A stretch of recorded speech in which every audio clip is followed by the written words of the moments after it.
Inilah Injil suci menurut Lukas. Pada waktu itu, beberapa orang datang kepada Yesus dan membawa kabar tentang orang-orang Galilea yang dibunuh Pilatus, sehingga darah mereka tercampur dengan darah kurban yang mereka persembahkan. Berkatalah Yesus kepada mereka, "Sangkamu orang-orang Galilea ini lebih besar dosanya daripada semua orang Galilea yang lain karena mereka mengalami nasib itu? Tidak, kataku kepadamu, tetapi jikalau kalian tidak bertobat, kalian semua pun akan binasa dengan cara demikian. Atau sangkamu ke-18 orang yang mati ditimpa menara dekat Siloam lebih besar kesalahannya daripada semua orang lain yang tinggal di Yerusalem? Tidak, kataku kepadamu, tetapi jikalau kalian tidak bertobat, kalian semua pun akan binasa dengan cara demikian." Kemudian Yesus menceritakan perumpamaan ini. Ada seorang mempunyai sebatang pohon ara yang tumbuh di kebun anggurnya. Ia datang mencari buah pada pohon itu, tetapi tidak menemukannya. Maka berkatalah ia kepada pengurus kebun anggur itu, "Sudah 3 tahun aku datang mencari buah pada pohon ara itu, namun aku tidak pernah menemukannya. Sebab itu tebanglah pohon ini. Untuk apa pohon itu hidup di tanah ini dengan percuma?" Pengurus kebun anggur itu menjawab, "Tuan, biarkanlah pohon ini tumbuh selama setahun ini lagi. Aku akan mencangkul tanah sekelilingnya dan memberi pupuk kepadanya. Mungkin tahun depan akan berbuah. Jika tidak, tebanglah." Demikianlah sabda Tuhan. Saudara-saudari yang terkasih, hari ini kita memasuki Minggu Prapaskah yang ketiga. Karena masa Prapaskah ada 5 minggu sebelum kita memasuki Pekan Suci, berarti sekarang kita sudah berada di tengah-tengahnya. Semoga kita masih ingat akan pesan pokok yang kita terima saat kita memulai masa Prapaskah pada hari Rabu Abu yang lalu, yakni bertobatlah dan percayalah kepada Injil. Sekarang, seruan pertobatan itu kembali ditegaskan kepada kita, bahkan disertai ancaman, "Jikalau kamu tidak bertobat, kamu semua akan binasa." Saudara-saudari yang terkasih, sabda Tuhan ini rasanya amat keras karena mengandung ancaman. Namun apakah memang Tuhan itu keras, kejam, mengancam, dan menghukum? Memang untuk menggerakkan pertobatan seringkali lebih gampang dengan menampilkan ancaman berupa hal-hal yang mengerikan bila orang tidak melakukannya. Namun, hal ini tidak akan pernah memberikan banyak manfaat jika tanpa disertai keyakinan akan kemurahan hati dan belas kasihan Tuhan. Inilah sebenarnya yang ditegaskan oleh bacaan-bacaan suci pada hari Minggu Prapaskah yang ketiga ini, terutama dalam bacaan pertama dan dalam bacaan Injil. Dalam bacaan pertama dari kitab Keluaran, kita mendengar bahwa ketika umat Israel berada di Mesir dan diperbudak oleh orang Mesir, Tuhan tidak membiarkan mereka menderita. Ia mengutus Musa untuk membebaskan umatnya. Tuhan bersabda, "Aku telah memperhatikan dengan sungguh kesengsaraan umatku di tanah Mesir, dan aku telah mendengar seruan mereka yang disebabkan oleh pengerah-pengerah mereka. Ya, aku mengetahui penderitaan mereka. Sebab itu, aku telah turun untuk melepaskan mereka dari tangan orang Mesir." Dan perumpamaan tentang pohon ara dalam bacaan Injil juga menegaskan bahwa Tuhan selalu memberikan kesempatan untuk bertobat.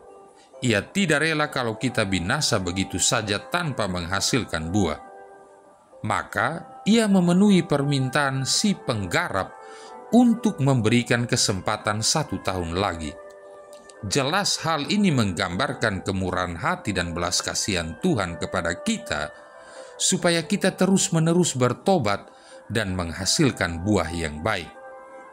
Sebagaimana Tuhan selalu memberikan kesempatan kepada kita, dan Ia tidak pernah lelah serta bosan menanti kita bertobat, semoga kita juga tidak pernah lelah dan bosan untuk bertobat.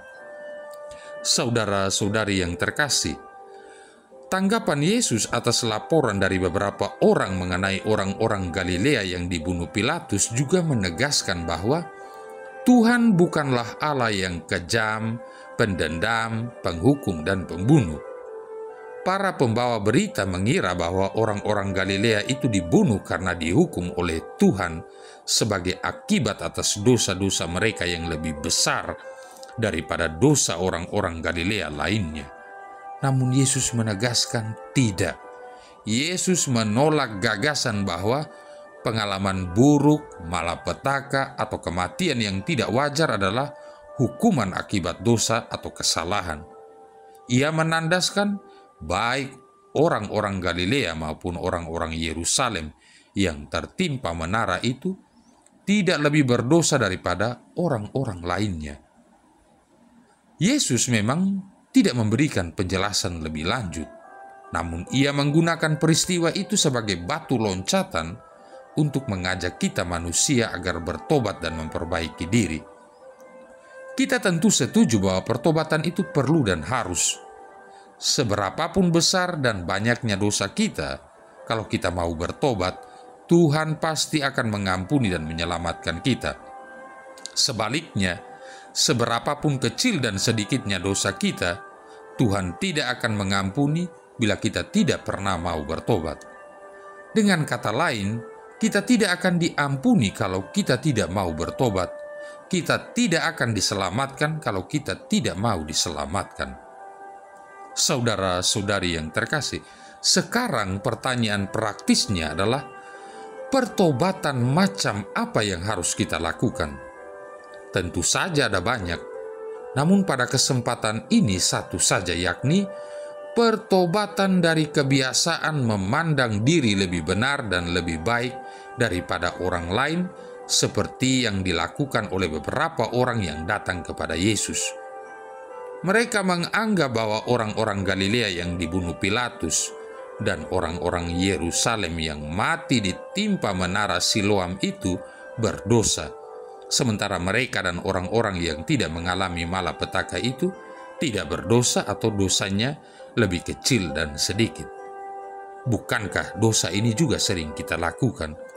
Betapa mudahnya kita membicarakan kejelekan orang lain, gosip, mengerumpi, dan atau apapun namanya, dimanapun yang namanya menggosipi kejelekan orang lain biasanya mengasihkan.